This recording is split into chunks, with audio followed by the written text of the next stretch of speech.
Hi, magandang gabi sa inyo mga kasawi. Kamusta na po kayong lahat? Mag-inom ng maraming tubig dahil napakainit po ng ating panahon ngayon. So, syempre mga kasawi, isa na naman sa ating sender yung ating tatalakayin.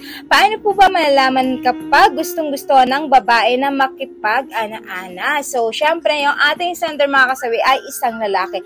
Napaka-natural. Ayan mga kasawi, ang mga kalalakihan, alam nyo naman ito kung paano at gusto ng babae na makipaghana-hana sa inyo. Kung ano yung mga gusto at rason ng babae kung paano nila gustong makipaghanahana sa kanilang mga asawa. Mga kasawi na gusto ng isang babae na makipaghanahana sa kanya ay kapag once na eto siya mismo ang magyayaya. So ayan mga kasawi ha, lagi niyong tatandaan mga kalalakihan, ang isang babae kapag gustong gusto niya na makipaghanahana sa inyo ay siya mismo ang magsasabi sa inyo or magyayaya sa inyo. Yung pasimple na merong code, tara na mahal, gusto kong pumunta sa malamig kasi gusto kitang makasama na tayong dalawa lamang. So, yun.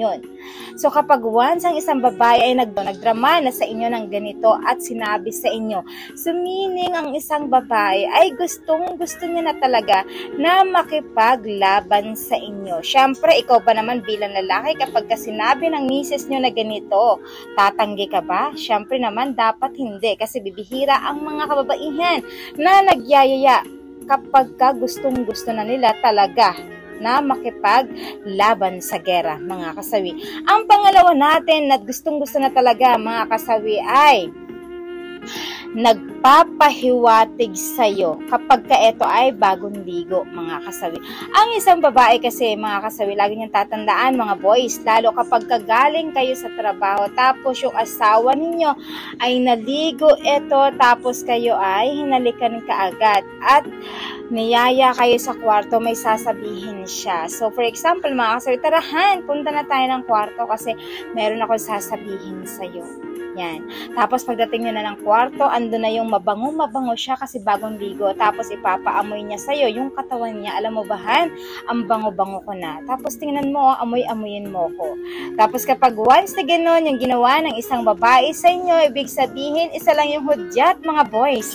Gustong-gusto na ng babae na makipaghana-hana sa inyo. Ibig sabihin, ganadong-ganado na siya na makipaglaban sa inyo tungkol dito sa pakikipag-hana-ana. Yan, tatandaan nyo yung mga kalalakihan ha. Pangatlo natin mga kasawi ay kapag ang babae ay nag-chat sa'yo ng mga horny words, mga kasawi. For example, syempre, ay Han, anong oras ka uuwi mamaya? Kasi paghahandaan kita ng pagkain dahil mamaya ay meron kang laban.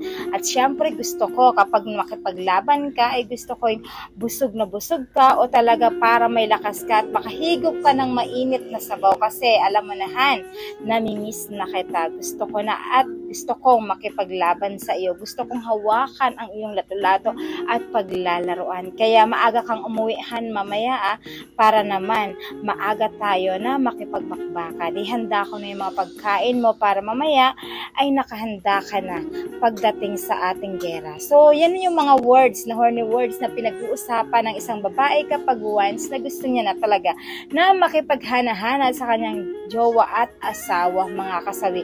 Kaya sa mga kalalakihan dyan, lagi niyong tatandaan yan ha, kapag once na etong tatlo na ito ay lumabas sa inyong asawa or jowa ninyo, ibig sabihin legit na 100% na gustong-gusto na ng isang babae na makipagbakbakan sa inyo. So yan lang mga kasawi sa ating sender, naway naliwanagan ka sa ating tatlong ito. So sa ating mga commenter, pwede kayo mag-comment, baka meron kayong mas higit na kaalaman tungkol dito. Maraming salamat sa patuloy na pagsuporta niyo sa akin sa walang sawang pag-share at pag-comment. Sa mga hindi pa po nakapag-subscribe, mga kasawi, pwede kayo mag-subscribe, pwede na rin kayo mag-follow para updated kayo sa topic ko araw-araw. Magandang gabi, mga kasawi.